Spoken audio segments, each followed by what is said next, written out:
Hello and welcome to Trinity Talk Live, water cooler conversation from a Christian perspective. I'm Ken Coughlin. And I'm Ben Lander. And our head of school, Randy Gass, is outside getting dunked into a dunk tank right now. And we are not throwing balls to dunk him, which shows you how dedicated we are to this show. Yeah. And we're on the air, even though we could be dunking Randy. But you know who is out there? Although if we suddenly go off the air, I mean... That's just, you know what? Just a coincidence. Just a coincidence, yeah. Although I do have a proxy, and I don't know how good his aim is, but you know who was out there throwing balls to dunk Randy? BA? No. Oh. Pastor J. Oh. Yeah. He was talking smack earlier today. So he's gimpy. He is gimpy. Yeah, but it's not his with right throwing arm. He's Yeah. right. He's right-handed. Yeah, he's right-handed. He's hurt his left shoulder, but his right arm, hopefully, I don't know. Ironically, you know who actually is a good pitcher is Randy himself. So he could probably dunk himself. But anyway, thank you very much for joining us. This is your first time watching the show. That little tagline down there at the bottom of the screen says what we are all about is water cooler conversation from a Christian perspective, meaning we try to talk about whatever people out there in the world are talking about. But what makes the show unique is we try to bring a uniquely Christian perspective to it. So how would people talk about these issues that you're hearing everybody talking about on the internet if they really were putting Jesus Christ first? We are human. We don't always succeed in that, but that's what our goal is in the show. Maybe you'll agree with us. Maybe you'll disagree with us. But it is a talk show, but not just between, look, our son's school is calling, robocall. We'll answer that later. They can get my voicemail. Anyway, so it's not just a conversation between those of us that are here in the room. You are also invited to be part of the discussion. And the way you do that is by commenting.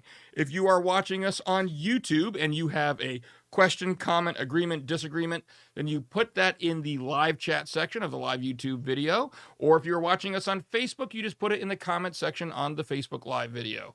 And once you do that, you will know that your comment got through because you will see it magically appear over there to Ben's left. Once that does, it will also appear right here on my screen, and I will periodically be taking a look at that to see if my wife's just realizing that her cue cards aren't anywhere to be found. I have no idea. I got no clue. I think probably up to your left, maybe.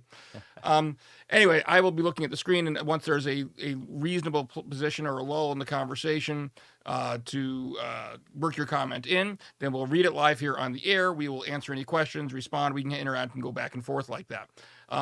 If I, for some reason or other, do not see the comment and my wife finds her cue card things, she may have to resort to creative gesturing. Yes, that could be fun. She will, in any case, get my attention and let me know that there is a comment on YouTube or Facebook that I have not seen. And so we will work that in as soon as practicable. I will say... I'm going to turn the camera on and show everybody how... Don't show them how messy the office is. The other possibility is over here underneath all of that stuff. Isn't it, though? Just gesture. You're not getting over there. Look, even if this place was spick and span, once we set up all this gear in here, this is like a sardine can here in the studio, so we cannot move around. Or you can just get some pages off the printer and just write on them. That could work too. I've done that before. You have. All right. So anyway, I will say that we have 3 stories we're going to be talking about tonight. We'll be getting to those momentarily. But we do have to make absolutely sure that we are off the air. Bill Rehrig has a Bible study tonight at 7:00. It's not Plug for that. Yeah, plug for that. It's not live stream here on YouTube, although the videos do get posted up after the fact. It's a Zoom session, Zoom lesson. But as soon as we're done here, I've got to get that started in recording. So we cannot run past 7:00. So anyway, with that being said, we do also, if you are not watching us live, but you're watching us after the fact, you are invited to be part of the program as well. You can still comment, even though we can't interact, obviously, live. We do that. The way you do that is if you're watching the show and you have some comment, question, what have you afterwards, you can go ahead and leave your comment in the comment section of the YouTube video. And if you leave it there, then between last week and the next week, we will look up the YouTube video and see what comments have been left there. And any comments that were left there, we will take up at the start of the next week's show, unless it gets to the point where it's just too much for us to handle. But that's the intention. We're going to go through. We'll answer any questions, comments, respond to anything that was in left after last week's program. Yep. So that is what we are going to do to get things started here today. We do have a couple of comments from last week's show, and these comments were both by Brian Brownell. And the first one, it was just kind of a question. We had talked about, kind of the history of Trinity, the fact that we're North American Lutheran Church. No longer, we were at one point ELCA, right, but we're not anymore. And Brian asked, to which Lutheran Church body did Trinity belong prior to the formation of the ELCA? Neither Ben nor I were here at Trinity. Yeah. I mean, well, we weren't here at Trinity. Right. I was around. You weren't born yet. Wait, what year was that? 1988. I don't know. Oh, yeah, just shy. See? This is what I have to work with, people. Anyway, so yeah, Ben literally wasn't around at that point. But we did consult with some authoritative sources who here at Trinity who were around with Trinity at the time, and the answer, we believe, was the American Lutheran Church. It was 1988 when the ELCA was formed by the combination of three different denominations: the American Lutheran Church, the Association of Evangelical Lutheran Churches, and the Lutheran Church in America. Of those three, the Trinity was a part of the American Lutheran Church, which, I mean, again, I wasn't part of that, but when I've been told, at least of the two, it was, this is according to the authoritative source of Wikipedia. All right. The American Lutheran Church, theologically, the church was influenced by Pietism.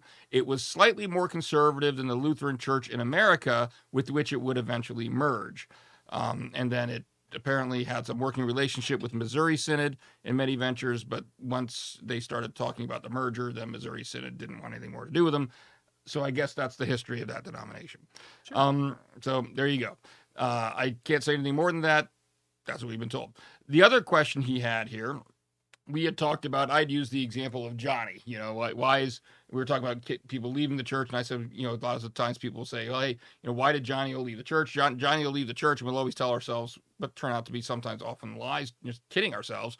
Oh, don't worry, when he gets older and they get married, then they'll come back, as opposed to actually asking, why Johnny's leaving. We kind of assume we know why Johnny's leaving rather than asking why Johnny's leaving.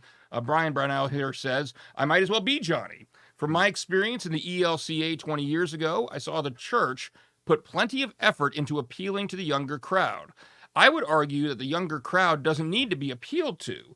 What they really need is to be ushered into adulthood. A church that isn't doing that becomes irrelevant to the young adult. What say you? I would agree, and amen to that. To quote something that I've quoted probably on this show before, but definitely in other places as well, from Reese Turner. She says that whatever you use to bring somebody in, you got to use to keep them there. And so we do see, and this isn't just a Lutheran thing, this is all throughout Christendom, we see, especially in America, I guess, but it's, I think, if not part of the seeker-sensitive movement, just kind of parallel to the seeker-sensitive movement, it kind of grew out of that, that there's this emphasis or this push in the past couple of decades to ask what would bring people in, and part of that is, alongside of that is asking what would bring young people in to the youth group, and so you get the fun games, and there's a place for all of that.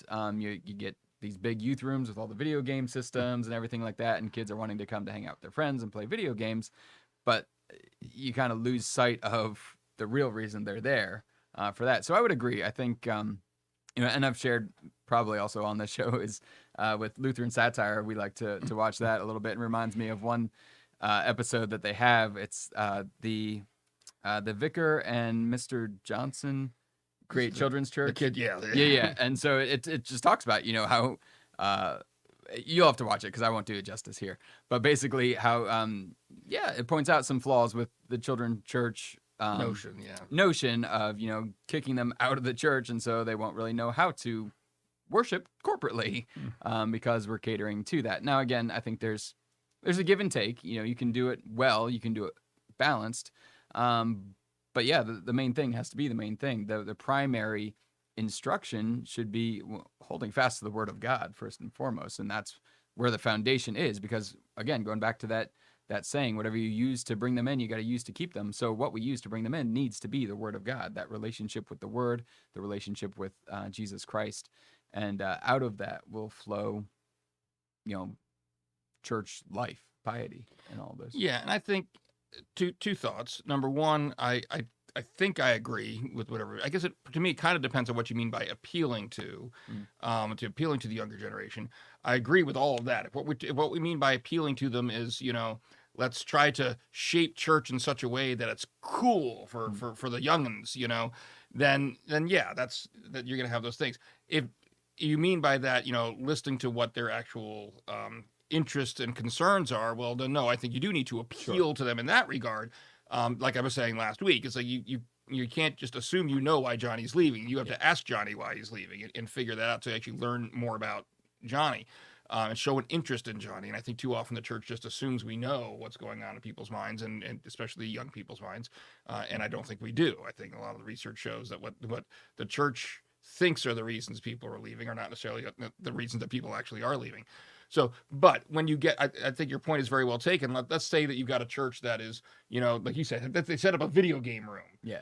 Well, that's great when they're teenagers, but most, not all, grow out of the overly obsession with video games, and so then if what brought them to you was just that game room, well, when they're not interested in games anymore, or they're not interested in playing games around a bunch of 13-year-olds because they're 27, then that's not going to keep them there anymore. And so what the mistake a lot of churches make is they think, oh, we just need to have this hook. I'll call it a gimmick. They probably want this hook to get them in the door. And once they get them in the door, we get them in the door, then they'll hear the gospel and they'll want to stay. And so the emphasis is not on the presentation of the gospel. It's on the hook, and just assuming that once you've got them hooked and they've come in the door, well, then the gospel will reach them, and we don't have to worry about the rest of that. We don't have to think about that. We just it'll just magically happen. Well, it's not going to magically happen if the only time they're coming is to play video games and never even coming to the worship service. Right. And so it's you've got to shape. I don't think there's anything wrong with a hook per se, but the hook, like you say, has to be gospel related. And this gets to what I say all the time: is I think that the other extreme is also problematic, where churches, just want to keep doing things the way they've always been doing them. Sure. And they refuse to acknowledge that the message stays the same, but the method of presenting it can be different. Sure. The gospel doesn't change, but the method it's presented has changed over the years and can change to better reach. I don't want to say appeal to, then maybe that's a loaded term, but to better reach and be communicated to the cultural setting that you're in. So I do think it's a worthwhile venture to ask, all right, how could we present the gospel in a way that is likely to reach Generation Z or millennials or whatever it may be? But the focus there is still on the presentation of the gospel. Maybe we do X in our worship services or Y, but the gospel's still being preached. But if that's the way you shape your hook, then that's fine. But if you're trying to shape it like you're saying, the video game thing, so the hook itself really has nothing to do with the presentation of the gospel, and you're just kind of hoping that after they buy into that hook, then the gospel will just bleed into them, and you never ask, well, how are we actually going to effectively communicate that gospel to them, then that's not a good hook. Right. Yeah. That's my 2 cents. Yeah, absolutely. And I think there can be, like you say as well, you can use a hook sometimes, and I mean, honestly, that's what we do a lot of the times in church as leadership here. We try to tread that line carefully of what is the method, how can we adapt the method while remaining true and not watering down the gospel message itself. And there's a lot of, I think maybe the layperson doesn't understand how much intentionality and thought goes into that. A lot. And so, but I think that's something that we must continue to do to be, faithful to the word. Don't you ever think it'd be kind of neat for just people who sit in the pews, and I don't want to make this sound wrong. I mean, bad. You're right. I don't think people really understand necessarily everything that goes into just every weekly worship service. And if they could just, shadow, the ministry team, shadow, whoever's preaching, them writing the sermon, and Ryan and the rehearsals and the tech crew and all the prep that goes into that. And even the vision team meetings ahead of time where we're talking through, down the road and thinking, what's the overarching theme of this 8-week series going to be, and how are we going to tie this together? You're right. I don't think people really understand. It's like, this is not just let's show up and preach for an hour or do something an hour. It's a lot that goes into it. But you know what? If you're doing it for God, there should be a lot that goes into it. You shouldn't be doing it halfway. So that's kind of an aside. All right. So let's move on. Thank you, Brian, for your comments. We are going to move on to our first. I thought What? you were gonna let me. Oh, okay. Oh, Go yeah. ahead. You want to say your? I just wanted to throw this out there because I thought it was interesting, given the conversation we were having about Gabby Petito and what makes something a missing person story, because there's tons of them out there. What makes it newsworthy enough so that it gets the resources and the time and the attention that and it was posited by a listener, viewer, whichever, that kind of attention is given more towards Caucasians, particularly pretty white women or girls, right? Isn't that what? Yeah, that was what was thrown out there. And it is a movement that is going on that a lot of people are bringing it out. So a couple of days, it was either the next day or the 2 days later, helping Dad get ready, and on the Today Show, they did a story about the attention, whether or not there is undue attention given to pretty white women versus, I guess, People of color, just yeah, anybody, Asian, male, female, doesn't matter. And what I found extremely interesting in the telling of this story was that they were talking about, maybe it is possible that the police and the politicians put more attention and resources into those things, and they never once, as a media group, turned that finger towards themselves. Nope. Not once. Not once did they acknowledge the fact that they control where the attention goes, and that if they chose to make a big deal out of some other story, then most likely the police and the politicians would put all their efforts and time into those. Yeah, I mean, considering the fundamental question was about the amount of attention that they Media. get, and they are the media, the ones that are giving it the attention, it was kind of mind-boggling to see them blaming the politicians, blaming law enforcement. It's like, hello, McFly, I'm about to say the law enforcement isn't like publishing articles on the internet or, doing TV shows about this. That's you, so Right. yeah, it was kind of interesting. That's the whole self-denial about the whole situation, to say the least. So I do want to say, I didn't say this before, but I want to make one before we get into our first story. I do want to say, hey, if you don't mind, please subscribe to our YouTube channel, and click the little bell so you get notifications of when we post new videos. My OCD allows me to say that now, because as of this moment, we have 1,237 subscribers, at least last I checked. Now, would you hazard a guess of why I was very conflicted this morning about whether or not I was really, with my OCD, I was going to be able to make that plea today? Would you care to guess how many subscribers did we have when I woke up this morning? If we have 1,237 now. 1,236? Why would that bother my OCD? Why would I not want that to change? Come on, you're not thinking outside the box. No, we had, at this morning, we had 1,234 subscribers. Think so that there's through. 3 that we gained from this morning, so 3 more gives us Yes, we had 3 1,000. more, so now we're fine. But as of this morning, our subscriber count was 1, 2, 3, 4, and that was pretty cool. Yeah. And I didn't want to think like 1, 2, 3, 5. That's not right. But fortunately, 3 of you came through, so it's not 1, 2, 3, 5. It's 1, 2, 3, 7, and that's just whatever. Isn't that a code for somebody's luggage? For somebody's what? Or Luggage? somebody's password. 1, 2, 3, 4. Yeah. No, Yeah, it's I'm sure the it's- code for, in Spaceballs, the code for the air. Well, it was the airlock. It was helmet? more. There was more digits though. It was 1, 2, 3, 4, 5. I believe was the code Oh, to was the it? airlock It was- in it Spaceballs. was Yes. one more digit. So 1, 1, 1, 2, 2, 2. Sorry. All Hey, right. that's the code to my That's a good luggage, movie. isn't it? Speaking of movies, let's go on to our first story, Sure. shall we? Look at that segue. What's our first story, Ben? All right, our first story is more of a lighthearted one. Speaking of movies, this is an article that we got from U.S. Magazine, and actually, It's called Us.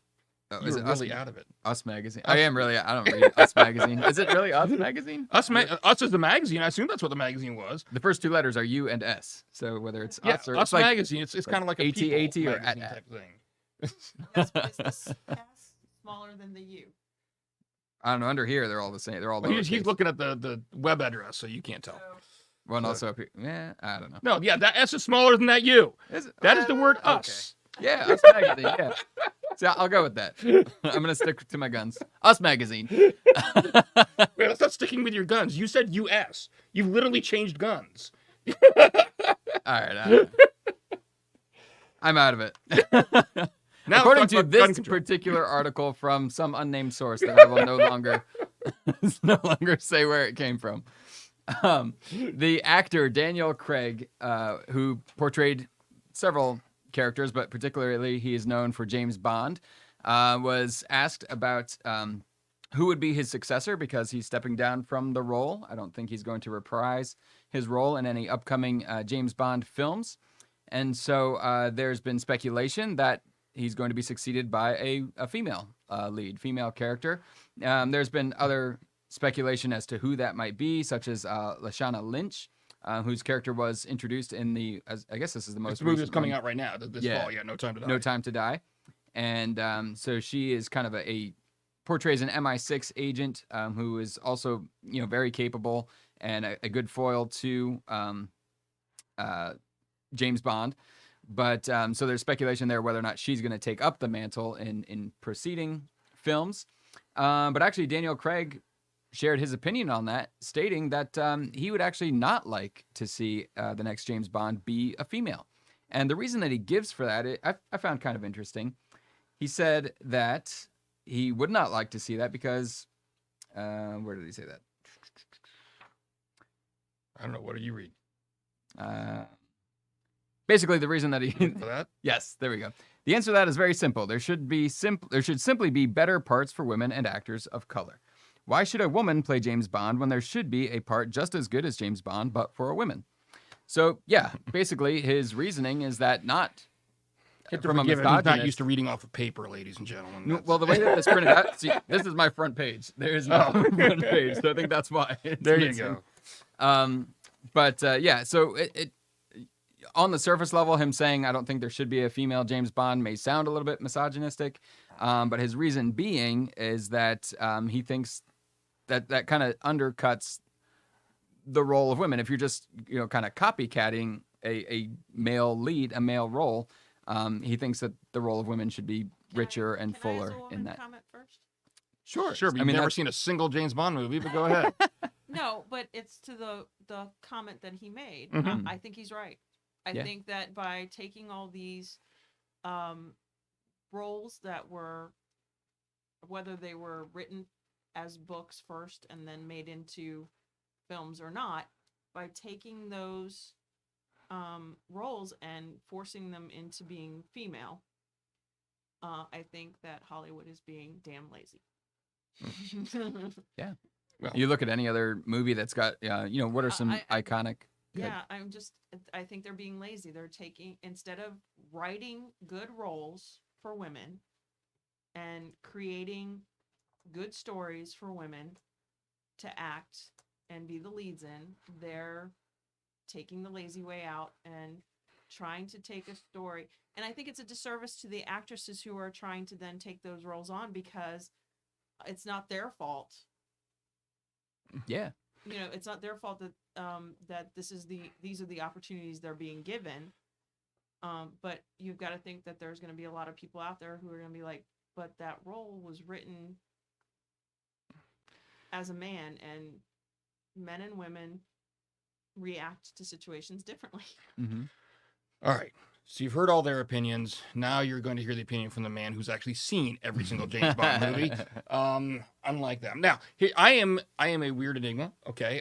First of all, I was born before 1988. So I was not, however, born when like Dr. No came out. I was a child of the 70s and 80s. And so actually my first James Bond movie I ever saw was Moonraker.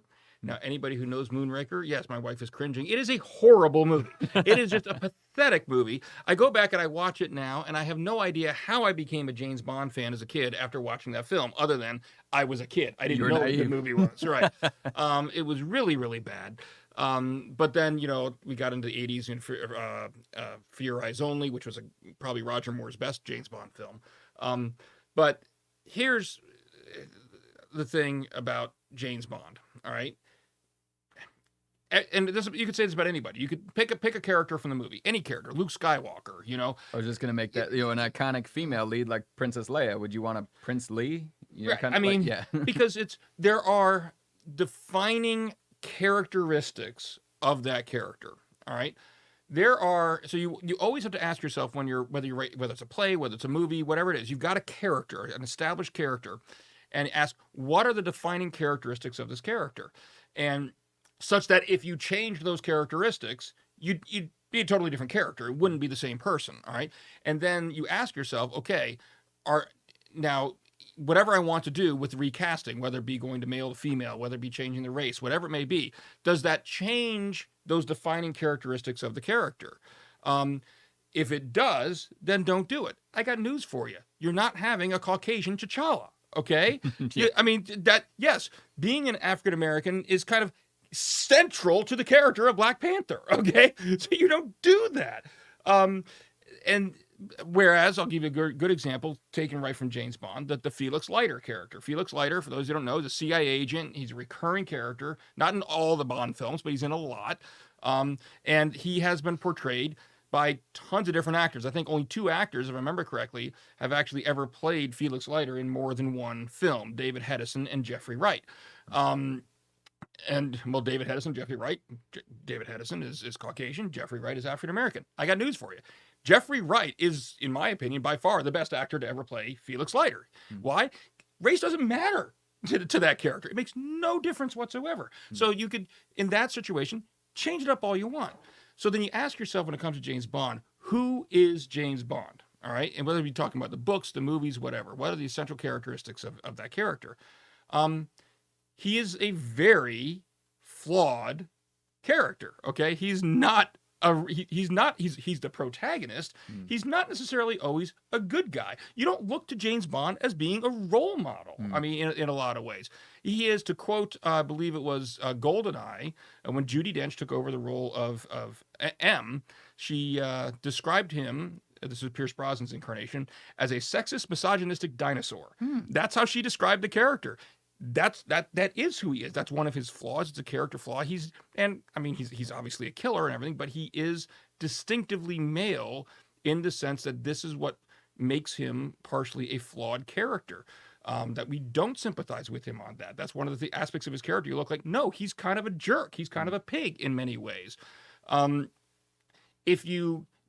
Maybe we don't want to portray that kind of character on screen nowadays, and I get that. If that's the kind of thing that is not bringing people in the theater anymore, we don't want to see that. Okay, but understand that is kind of who this James Bond character is. That's one of his attributes. He's got others as well, obviously. But if you change that, it's just not James Bond anymore. It can be, oh my gosh, Matt Damon. Why am I drawing a blank? Bourne. Bourne. It can be Jason Bourne. Yeah. And that's great, but it's not James Bond.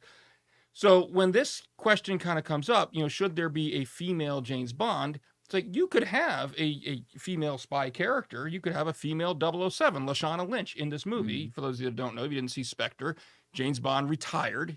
And so Lashana Lynch is now the new 007. She's not the new James Bond. It's just that he resigned. He's gone. So he doesn't have that 007 same status position, anymore. different character. Right. It's just like passing on the badge, your police badge to another police officer when you leave the force, She is now known as Agent 007 because he's not anymore.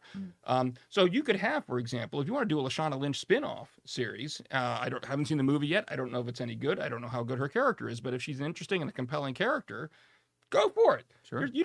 There's nothing about being an MI6 agent that says you have to be one race, one gender, whatever it may be.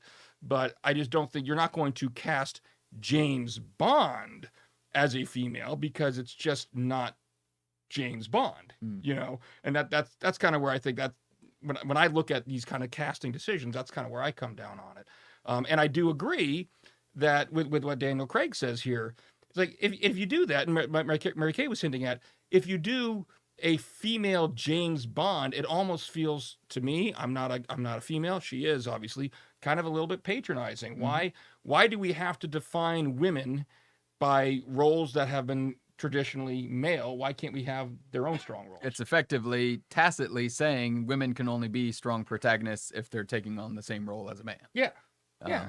And B.A. Thomas here says a Money Penny 007 movie would be good too. Yes. Yeah, there's when you're talking about characteristics and defining characteristics, it reminded me of this book, and I forget the author's name, but I believe the title is Save the Cat. Yeah. And have you read it? Save the Cat? Yeah, I teach Save the Cat. Okay, well there you go. So that's that moment. It's that moment of like. That's one of the recommended books I'm going to be recommending to my students this year. There you go. Yeah, so it's you've Save got the a Cat flawed moment. character who has the Save the Cat moment. Yes. And it shows a redeeming aspect, a redeeming quality. If you take, and that's why there's been a lot of criticism, honestly, and not to go there, but we're both Star Wars fans, of the new sequel trilogy, the character of Rey Skywalker now, that she was a sort of a Mary Sue, where she was just kind of overpowered, didn't really have much of a compelling backstory, and she didn't really have that Save the Cat moment where she was just kind of this blank canvas. At least that's the argument that a lot of fans have made, that she doesn't really have these negative qualities that she has to overcome. She just kind of is awesome from the get-go. And in so doing, then she's kind of just, the audience doesn't connect as well with that. You know, the most completely unnecessary Save the Cat moment ever in the history of cinema. It was a literal Save the Cat. And the idea, Save the Cat, is in screenwriting. It's just the word for, okay, I have this character that I don't think the audience is going to like so much. And so we want to have them do something good. They save the cat out of the tree, you know, so that they can see some redeeming quality, because maybe this person is kind of a jerk, but they're a protagonist. So we still need the audience to root for them. So we want to show they have some redeeming qualities in this. Well, the most unnecessary Save the Cat moment was 1978 or 9, now I'm blanking on it, Superman the movie, where they literally had Christopher Reeve swoop down and save a cat out of a tree. If there's ever any character in the history of anything that doesn't need a Save the Cat moment, it's Superman. Yeah. But they threw one in there anyway. So I thought that was kind of funny. Superman, the icon of truth, justice, the American way. Oh, I don't know. We can sit. Never mind. Not going to go there. Yeah, I guess not. So, At least anyway. that's what it used to be. I don't know.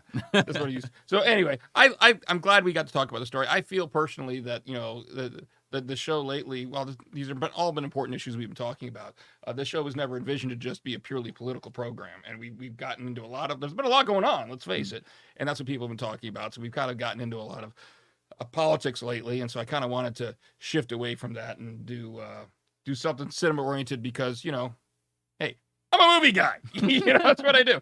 BA here says, I feel like it's important to mention as well regarding Daniel Craig, there should be a good role for a woman that is as good as James Bond, but female, gets close to a separate but equal stance.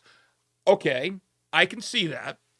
So what you're saying, BA, is, if I'm understanding correctly, is, well, we shouldn't necessarily have these particular roles. You can have your own other role, but it's a separate role, but it's an equal role. If we were talking about public accommodations, you know, I would absolutely agree with you, obviously. I mean, the idea being there that you're saying, okay, well, first of all, separate but equal historically was a joke, because they weren't equal. the whole fundamental principle behind it, just separate in the first place, was, let's face it, let's call it what it is, blatantly racist. Sure. And it's like, and it's shown through by the fact that you separated them and you didn't make them equal. So anyway, don't get me started on that. I guess when I look at it from this perspective, it's not I don't see it as necessarily being the same thing. I see where you're coming from. But we're talking about, in this, I guess I'm having a difficulty drawing the parallel to the separate part of it. In that's just the nature of storytelling, is that, you know, you don't have 15 million stories all about the same character, you know, but the nature of cinema, the nature of storytelling, is to create new stories to tell with new characters. And also, maybe some of it's my bias, is the fact that I don't like stories being rehashed anyway. I get very okay, this is gonna make a lot of people hate me. One of my least favorite movies of all time, James Cameron's Titanic. I hate it. I hate that movie. Sarah, don't watch this episode. Well, let me explain why first. Okay, but there are aspects about it that he does like. It's a technical aspects. I'm talking but story he's wise. talking the story. Story wise, it is horrible. And the reason it's horrible is because, oh, look, here's another story about a rich girl who falls in love with a boy from the wrong side of the tracks, and her family doesn't approve of him. Oh, and she's engaged to another rich guy who's a jerk. Why? because we need him to be, because it's convenient for the story. He's rich, so he must be mean. Who's gonna make it new by putting it on the Titanic? Yeah, I mean, it was literally, the story had been done a million times before, and so I mean that gets to me personally, and so maybe that's why I have a hard time necessarily seeing the parallel. I see where you're coming from. I absolutely do. How'd you feel about Lion King? It was different enough from Hamlet that I could Okay. still appreciate it. Yeah, and that's also. But it was sort of- Hamlet with animals. Yes. Yes. But that had never been done before. Yeah, and Hamlet's actually one of my favorite I mean- Shakespearean I mean, plays too. Hamlet in a way that was slightly more accessible to children. Yeah. I mean, there's sort of a difference there. And I think that here's the thing. I don't think is Daniel Craig saying that the next 007 shouldn't No, be a he says woman? James Bond No, character. He's saying James Bond. So basically what they want to do is take the James Bond character, change the first name, maybe leave Bond as the last name, make them 007. You can still do that without trying to attach it to the James Bond name. I Well, mean, you like can do what Ken was talking about, a spin-off using this woman who is now the I think, the got Lashana Lynch. 007 tag. She is now in the same position that James Bond was in, where he had a license to kill. She now has it. So if the Lashana Lynch character turns out to be a really compelling character, which I'm hoping she's going to be, because she was in Captain Marvel. I love her as an actress. She played I think- Monica Rambeau. Monica Yeah. Rambeau. And so I think if you take her character, who already has the 007 designation, and you make these additional movies with her character as 007, That's not. that's fine. Not making her James Right. Bond. And It's maybe- not unless yeah. I mean, but to try to take the same backstory for the same thing. Yeah. I mean, it was kind of like when they took. Well, first off, when they didn't like extend the Ghostbuster universe and they just rebooted it with women. I mean, come on. That was. In fairness, I haven't seen that movie all the way through. It got universally, but I also admit, I'm not saying that it might not have been an enjoyable movie. It might have been well made, and people might have laughed at it and had fun with it, and that's great. But why did they have to reboot it with women? you didn't Why feel there was a couldn't- compelling story reason to do that. No, I didn't. I feel like they, it was just trying to take those characters and make them, and make them into the female version. And I just find that to be lazy when you could write something else. At least Ocean's 11, when they made Ocean's 8, those characters were new. They were connected to the universe. Again, I haven't seen the movie to know. I know that some people didn't like it because, some people just want to see the men in those roles, I guess. I don't know. But if you want to build a story around women, then build a story. Right. And you can Find do a it. female character who's compelling and build a story. And you can do it in the way they're doing this with Lashana Lynch character. You introduce her in your main IP, and then you spin it off, and we see that done before. B.A. Thomas says here, yeah, I'm tired of hearing how Batman's parents died and how Spider-Man got his powers too. Great stories, but let them rest, All right, I will agree with you on Spider-Man, and what I loved about the current Tom Holland version is they did not retell the origin story. Yeah. When you meet him, he's already Spider-Man. Yeah. It happened. Yeah, Uncle died. Okay, because we all know it already. Yeah. And, well, if I were an objective witness, I would agree with you on the Batman one. As you can tell, the more Batman you can incorporate into anything in life, and there's another inflatable one up there, the better. Okay, so I will. Oh, he's back on. So I gotta say that he said something else. Okay. And he's not helping us because of the Okay. To completely take the show off the rails in comics, for a reason that gets tied in about twice later, they do a soft reboot of DC Comics where the entire universe is sex swapped. Well, DC does reboots like every 5 years anyway. Just There's Rebirth, New 52. and all to kinds of- some extent, I don't.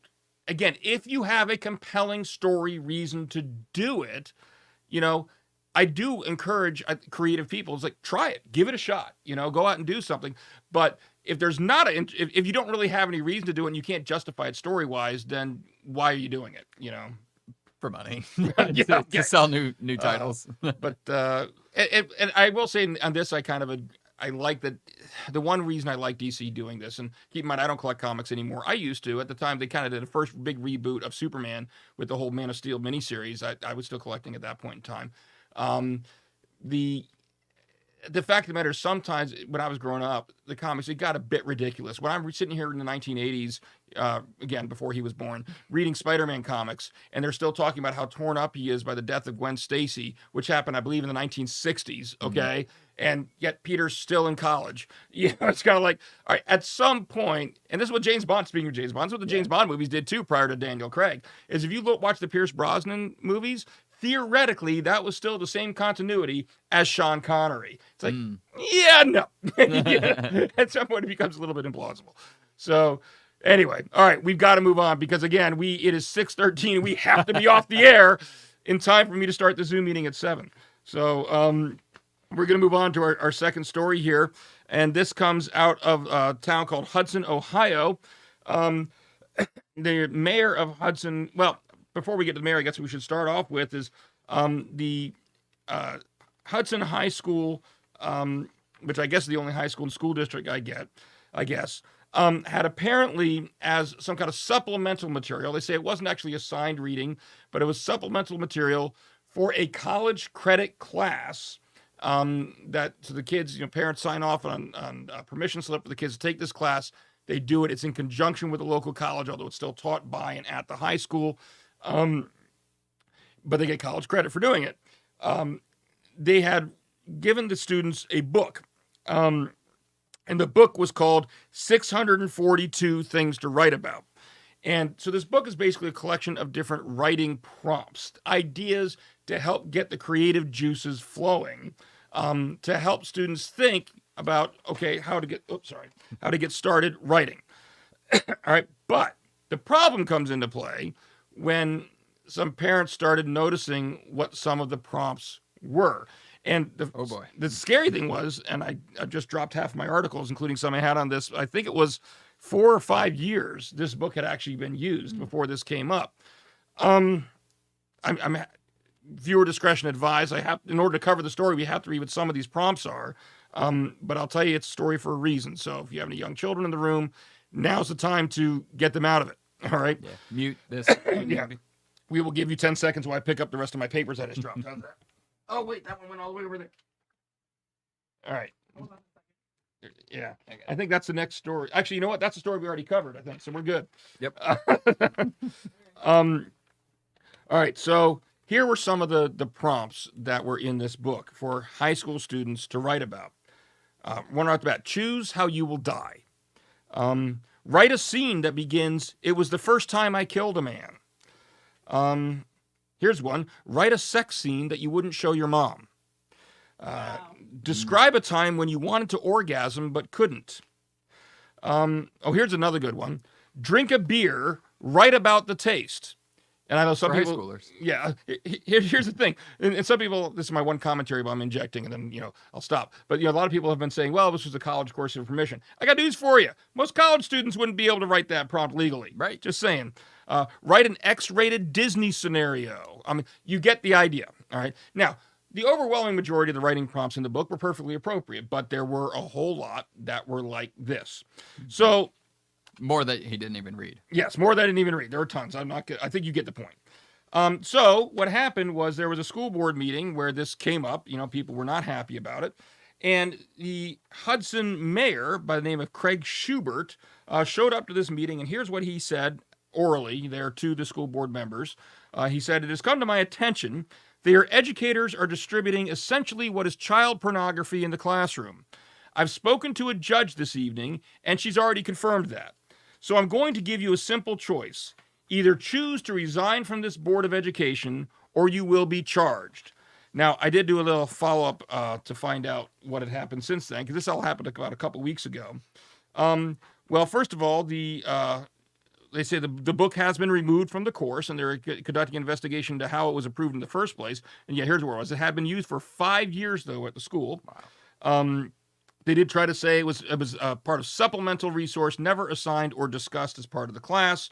The Board of Education president, David Zuro, has said at this time, no Board of Education member has indicated any intention to resign.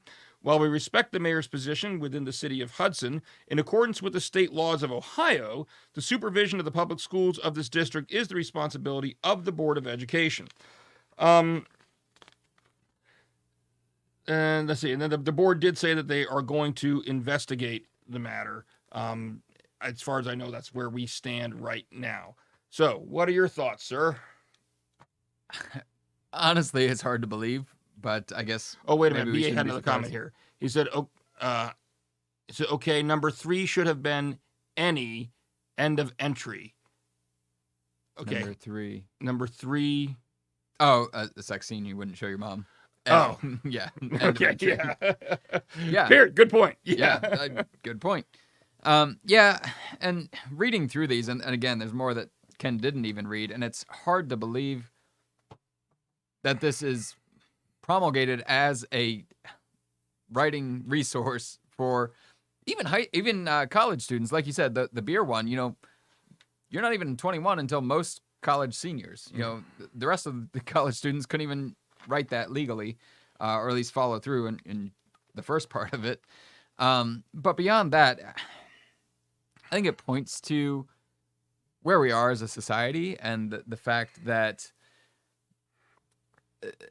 what used to be taboo. I mean, look at just even the FCC had so many certain words that you couldn't say on the air and in the 50s and 60s, and how much that list of words has shifted now today. Prime example. Even the 80s, I remember, shows trying to get away with the implication that somebody was cursing, but somebody would at least stop them before that would come out. Yeah. So you would hear a lot of son of a, and then somebody would interrupt. Yeah. Or a sound would happen and you couldn't hear, and you wouldn't see their lips, so you couldn't read those either. Or even, sex scenes, I mean, in the 80s and the 90s, and then all of a sudden we had to see, what was his name? Dennis Franz. Let's not relive that. Yes, Dennis Franz's Naked Posterior was all the rage when NYPD Blue decided they were going to try to get that past the network censors, and they did. So, yeah. Well, Why and did there they you go. have to That's start with Sipowicz.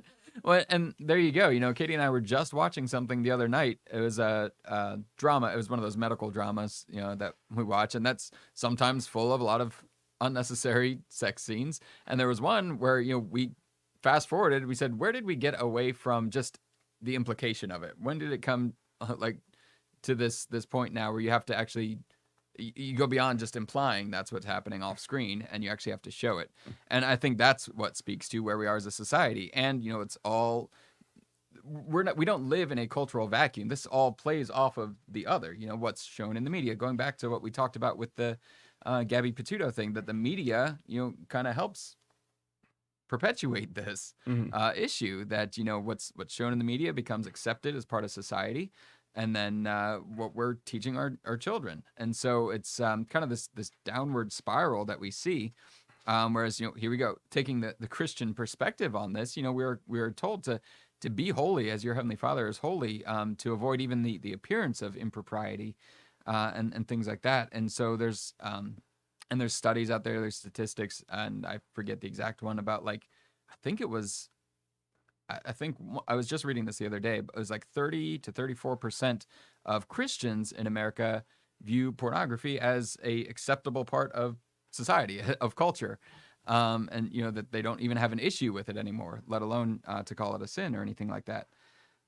So, yeah, just all of it that I say I'm surprised that these are even in there. But again, looking at society, maybe we shouldn't be surprised. Yeah.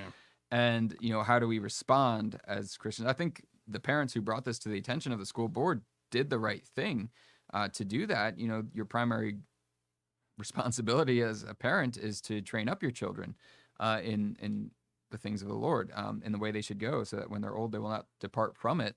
And so now maybe it's another issue entirely whether or not the school board should resign. I don't know about the legal standing with the judge. I'll kick that over to you. But at least getting it removed, and frankly, being in circulation for 5 years, it should have happened a lot sooner. Yeah, yeah.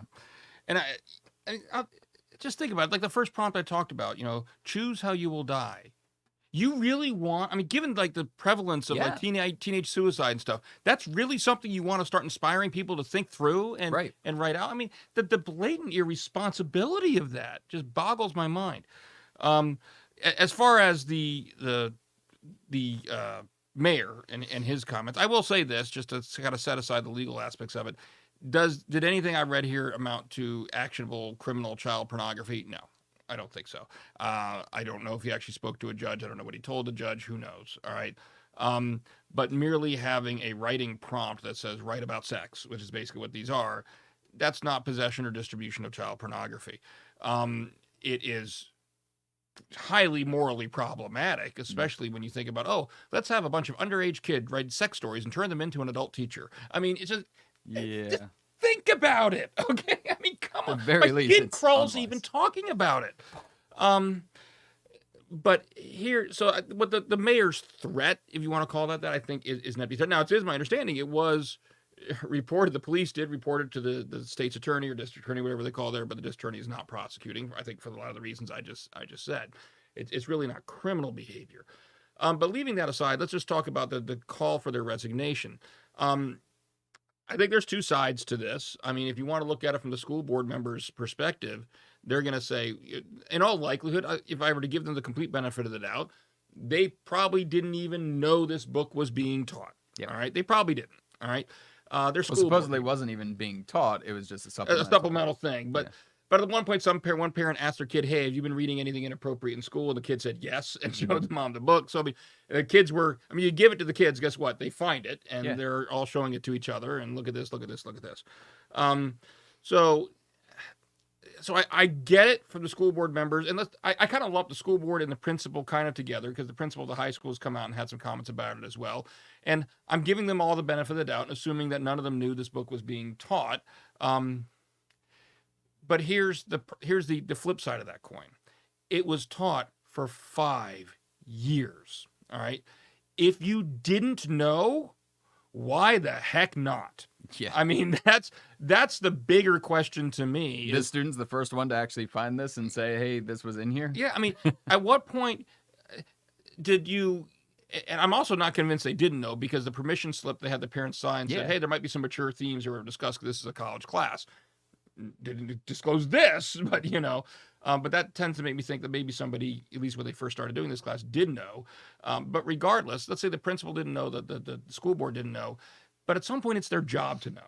Yeah. I mean, it's your job, if you're really overseeing this, to have some kind of mechanism in place, some reporting mechanism, some review mechanism. What this says to me, though, as a teacher, is for the first 4 years, none of those students cracked that book open. Or they just didn't or tell they them. didn't say. Or they didn't go past the first couple pages. Maybe.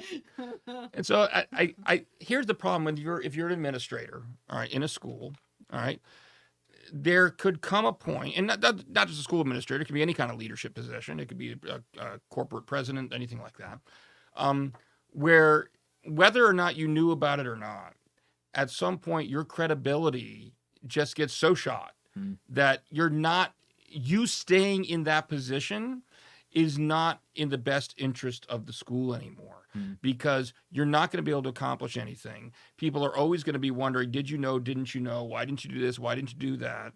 And so whether you knew or not, sometimes the right thing to do is still to step down. If you really care about the well-being of the school. And so, I don't think we have enough information here to necessarily conclude one way or another. It's more my gut feeling after what I'm reading here is, at least what the information we've got, I tend to believe they didn't know about it. But I tend to also think that someone, if it's not the school board, then it's the principal. The college professor should have known. His college professor should have known, but they can't resign from the school because they don't work for the school. Well, yeah. But somebody should step down, because there's a credibility problem now with the school system. At a minimum, you lack credibility on oversight. I mean, like they're saying all the time, oh, things are going to change. Things are going to change. We're going to make sure this doesn't happen again. But why do you think people are going to believe you? If you hadn't done it for 5 years. Yeah, what policy is being put in place so that this doesn't happen again? Right. And I just at this point, I don't think they have the credibility for people to believe, even if they say, we're going to institute this policy, we're going to institute that policy. If I was a parent in that school system, I'd frankly look at them and say, I don't believe you, because You should have done it 5 years. All right, 5 years this was out there, and you didn't know about it, and you didn't do anything about it. To me, that shows a lack of oversight and lack of credibility. And I just think it's harmful to the school system for them to keep on, in my opinion. Yeah, no, it's a good point, especially about the credibility that legally whether or not they should. I don't think they legally have to. I don't buy any of that. I just think that for the good of the school system, they're not going to be effective administrators anymore. They're just not. People don't trust them. Whether you think that's right, they don't trust them. Whether you think it's wrong, they don't trust them. People don't trust them. Yeah, trust is hard to build, easy to break, and even harder to regain. Yeah.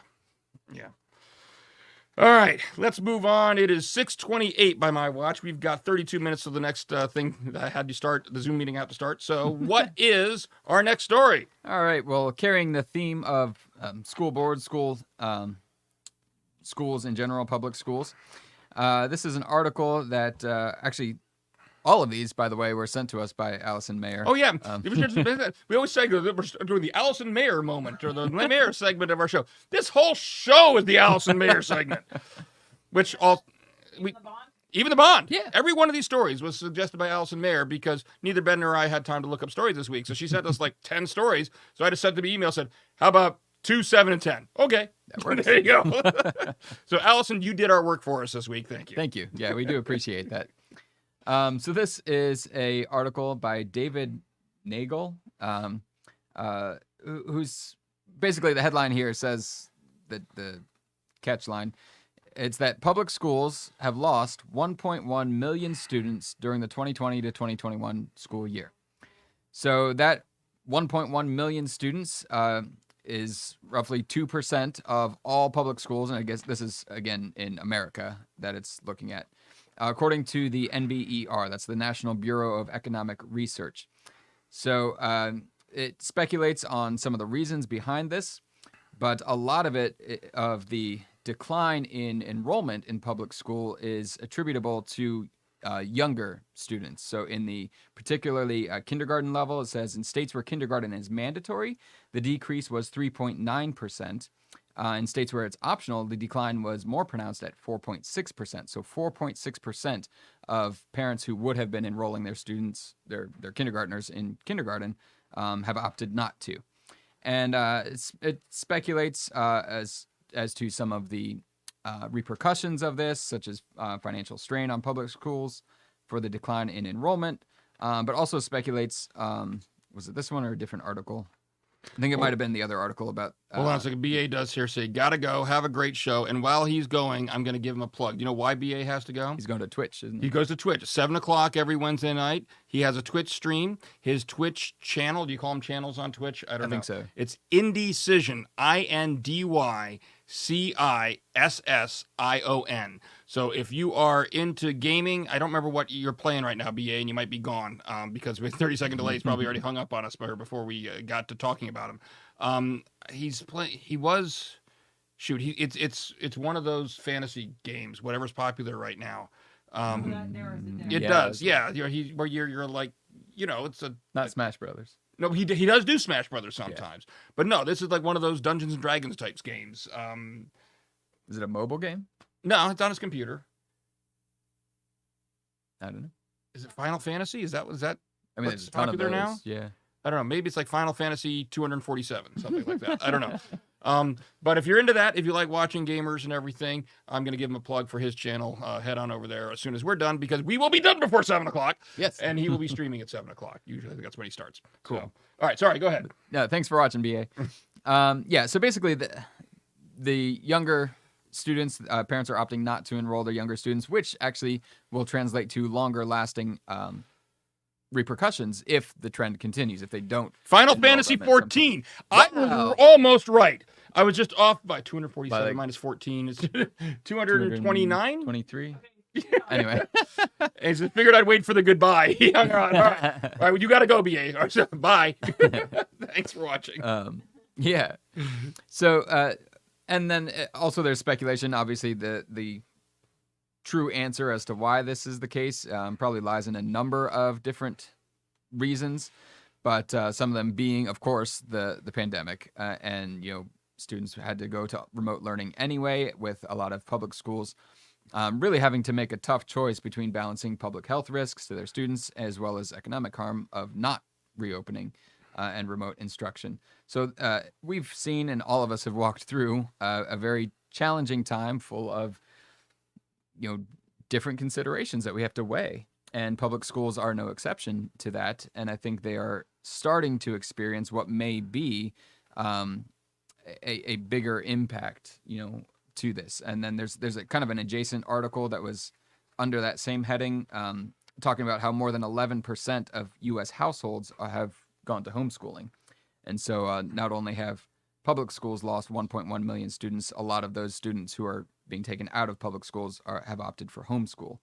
And so, and there's other speculation in that article as to, distrust with the school system, as seen in our previous story, and a number of different factors. But the state of public schools right now is interesting. And you know what I found most telling about that is, where it says that the researchers found a direct correlation between enrollment declines at the district level and the type of instruction offered. So whether the school system was offering just remote only or hybrid or in person. And so you saw kind of these two factors coming together, what type of instruction is the school system offering and what's the age level or the grade level of the student that's involved. Right. And I mean, it's kind of common sense, I guess, and this is why I think that we could have. I'm sympathetic. Look, I want to say I'm sympathetic to public schools. Mm-hmm. We here at Trinity are blessed. I want to say that over and over and over again. We are blessed in so many ways. God, thank you for the number of ways you have blessed us here at Trinity. Whether it be, we've talked about technologically, the technology we have, whether it be our food closet. My wife is amazing, and there's been so many free grants that we're getting, food, the food closet. I mean, the food ministry is thriving. And one of the ways we have been very blessed is with our school, the school here, which is the enrollment is up. We're really excited. It's a fantastic school. And I can't even tell you the things that are coming in store, but just stay tuned because there's more coming. It's a great school. All right. And we've seen an increase, by the way, at Trinity, a private school, for some of these very same reasons that we decided last year to do a hybrid. I'm sorry. That's what I was going to say. Yeah. Go ahead. We were open all last year. Now, and we had, and the kids had the option, families had the option where they could either be online or they could come in person. And our online, they were actually getting, zoomed into the live classroom. We had a few times where we had to quarantine. Right. There were a couple times we had to close down. But we were, we still held classes virtually for that time period. So we never really stopped. Instruction does slow down a little bit when you go virtual, but it was, But one of the things that we were blessed by, and I'm very much aware that public schools did not have this luxury, is because Trinity Lutheran Christian School is obviously attached to Trinity Lutheran Church. We have a large building, and there were, prior to the pandemic hitting, certain sections of the building that were primarily for church use, certain sections of the building that were primarily for school use, and some that overlapped. But we were able, especially considering when COVID was going on, when we weren't able to do a lot in person here on the church side anyway, the school was able to expand. We had room for them to expand, so you could reduce class sizes. Right. Like one of the things we had to do by law is you couldn't have with the size of our classrooms and the social distancing, we had to 12 kids max per class. Well, I get it from a public school standpoint if you don't have the space to expand into. We opened new classrooms. We had more classes, more especially in kindergarten. We had 3 classes. There were 3 kindergarten classes. I think there were also 3 first grade classes. Yeah, and so we had, now of course this year the class sizes are able to go up a little bit more. So I don't know what our count is exactly, but I think it's still max 16. It's at 16, but I mean, I don't know how many classes we have and everything. But the point is that we had the space to expand into so that we could break down into 12 student classes and have room to create new classrooms. We've got temporary walls and everything. It was amazing. So, and I get it. Public schools don't necessarily have the ability to do that because they have their space is already completely filled. How many of them do you see that have portable classrooms and everything because they're already busting at the seams? Yep. I just wish that even on the public school side, and maybe I don't wish because it increased our enrollment here. You're right, but job security. But leaving that aside, leaving aside my selfish motive, not even selfish. Kids got to hear the gospel. That's great. But I still wish on the public school side that there had been more of a priority of creative thinking of how to keep kids from only having this for the most of the school year last year online only option, because I think parents realized very quickly, as did we. We had a kid who was in 8th grade at the time. That's just, you're not going to learn that way, and that's not, for a lot of children, that's just not that's not conducive to learning at all. One of the statistics that was cited in this other article, I think, was that in Baltimore County public schools, I don't know if you caught that one, that 41%, according to this other article, 41% of students in Baltimore County public schools, when they went to online only, had grades of D or lower. Wow. Wait, say that again? 41% of Baltimore County public school students, when they switched to online only last year, had grades of D or lower in most of their classes. I know a lot of parents. And they couldn't fail them. I think they went to like Yeah. they had a moratorium on failing classes. I know a lot of parents who said that their kids thrived with online learning, and then there are some who said, my kids didn't. So I recognize that there's a give or, that there's some, except, it's not an all or nothing kind of thing. But my students in particular, that I had, I had some that were online all the time, and then some that were online some of the time, and then some that were totally in-house pretty much all the time, except for when like I said, when we had to quarantine and everybody was at home. And routinely, if you look at, averages, but routinely the average ability test and quiz wise, anytime I was actually doing an assessment and it wasn't, did you just complete out all the problems that I gave you kind of thing, the ones that were online did poor. And I don't know for a fact if it was all lack of understanding or hearing, or but there's so many distractions because I wasn't mic'd. So if any kids were between me and the microphone, they may not have heard me when I was speaking. It could have been a lot of things. It could have been, in some cases, because I'm teaching math, an inability to figure out how to communicate back to me what their answers were, or what their work was. And it slowed them down because, unlike the kids who were at school, they had the paper in front of them, they're writing right on the paper, they're turning the paper in to me, done. These kids are probably trying to handwrite out, work out their problems, and then they have to figure out how to let me know in a medium that will be able to send it back to me electronically. Well, I do wonder, I get it, kids learn differently, but when I hear, I just say, if I hear a parent say my child thrived in online learning, I'm at least starting from a position of skepticism, and I'll tell you why. It could be, it's entirely possible, but the standards were also lowered. Like you were saying, they couldn't fail kids, and a lot of the expectations were lower, what was being expected of them, because school systems recognized that this is far from an ideal learning situation. And they also, a lot of public schools were ill prepared. Yeah. And so I know, if you were to look that last part of his 7th grade year, when COVID first hit and they had to go home and learn from home, look at our son's grades. They were great. You might say, he thrived. No, he didn't. I mean, I can tell you because I was sitting there with him the whole time. He anything but thrived. Right. A lot of anxiety. And it was a nightmare. And so Trinity was a blessing to us, because then he came to Trinity for his 8th grade year. He's able to come in person, and it's been wonderful. So how do you measure thriving in a situation where the standard for success is not held to as high of a bar as it is when you're there in person? Right. If you stay status quo, but the bar is set so low, then it looks like you're thriving, but you really haven't changed. And I think statistically speaking, I think we see that. And I will say that I think a lot of school systems at the start of this year, with the kids finally coming back in person, have started to acknowledge that. They're kind of easing them in slower, because they understand that they might not be at the same level they would have been had they had their whole last year in person, Yeah. And so I get that.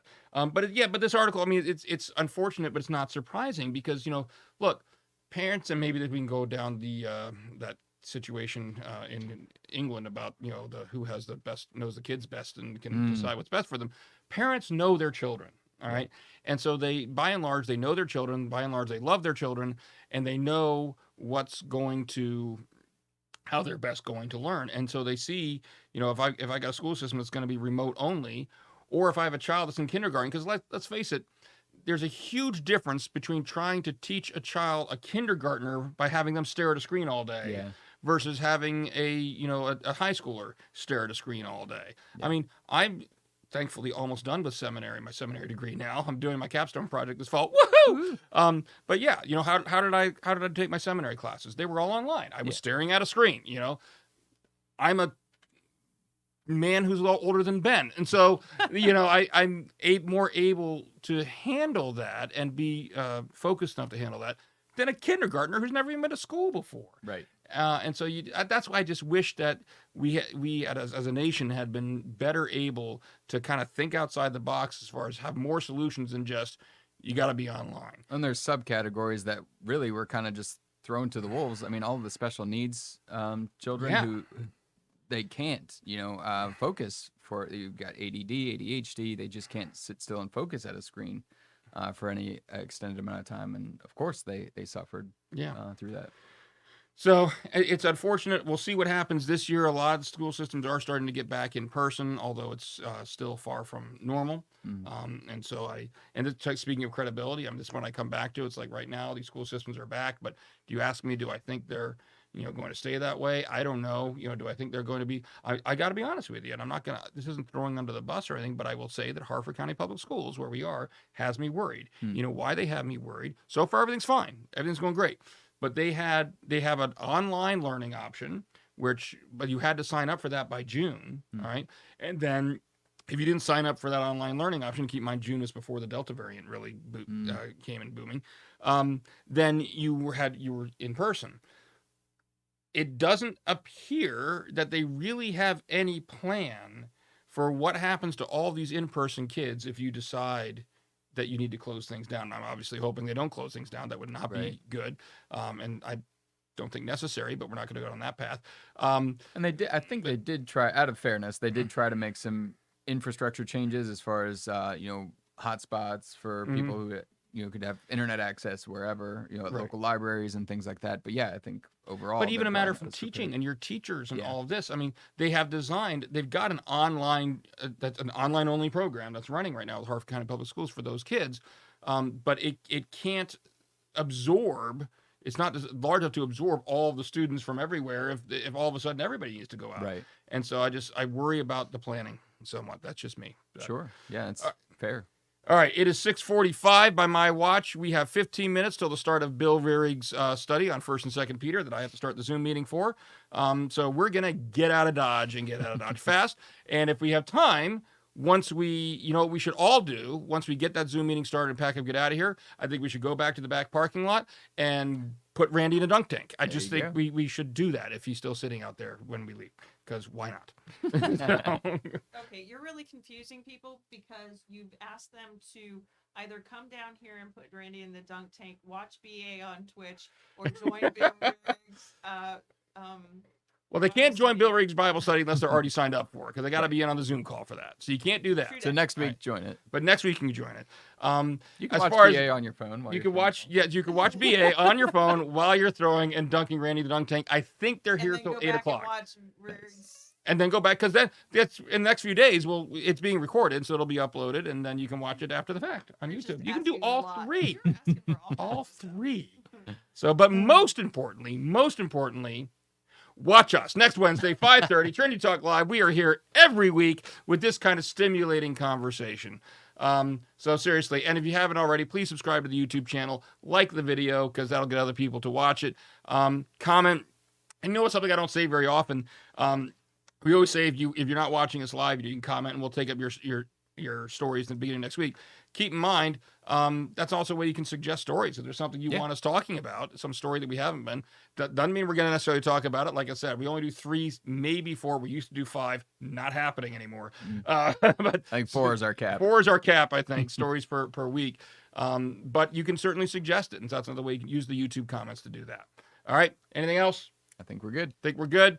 All right. Thank you, Ben. Thank you, Ken. Another good week. Thank you, Thank Mary you, Kay. And most of all, thank you all for watching. We hope you've subscribed. We hope you've enjoyed it. And most of all, we hope that you have accepted Jesus Christ as your Lord and Savior. And only slightly less important than that, join us again next Wednesday at 5:30. No. So Maybe a little bit more, It's going slightly. downhill. it's going downhill. See you next week, everybody. God bless.